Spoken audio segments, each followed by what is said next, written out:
আসসালামু আলাইকুম। আজকে আমি আলোচনা করব ক্লায়েন্ট ক্রিয়েট নিয়ে।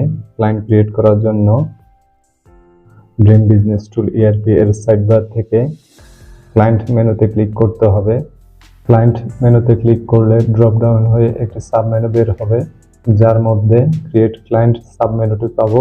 সাব মেনুতে ক্লিক করলে ক্লায়েন্ট ফর্ম দেখা যাবে, যার মধ্যে ক্লায়েন্ট ক্রিয়েট এর অনেকগুলো ইনপুট আছে।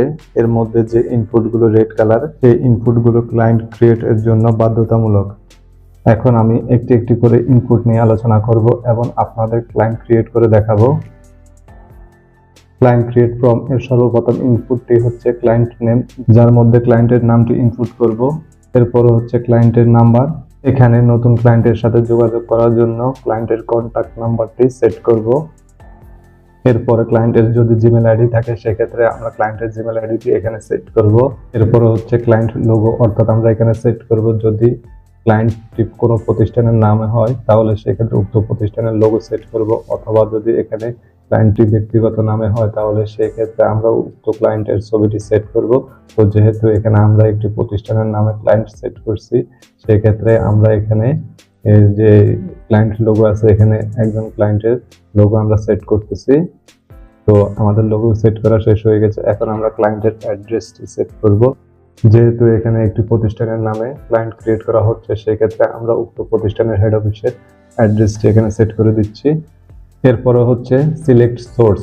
সিলেক্ট সোর্স এর মাধ্যমে হচ্ছে আপনি ক্লায়েন্টটি কার রেফারেন্সে অথবা কার সোর্সে এই ক্লায়েন্টটি ক্রিয়েট করতেছেন। যদি আপনার নিজের রেফারেন্সে হয় সেক্ষেত্রে পার্সোনাল দেবেন, যদি এখানে হটলাইন থেকে পাওয়া কোনো রেফারেন্সের মাধ্যমে হয় তাহলে এখানে হটলাইন দেবেন, যদি আপনার প্রতিষ্ঠানের ডিলারের মাধ্যমে পাওয়া হয় তাহলে সেক্ষেত্রে এখানে ডিলার দিবেন, আর যদি ম্যানেজমেন্ট থেকে রেফারেন্স করা হয় তাহলে ম্যানেজমেন্ট দিবেন, যদি এজেন্ট থেকে রেফারেন্স করা হয় তাহলে এজেন্ট দিবেন।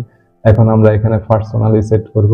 এরপরে আমরা চলে যাব বিন অথবা এনআইডি তে।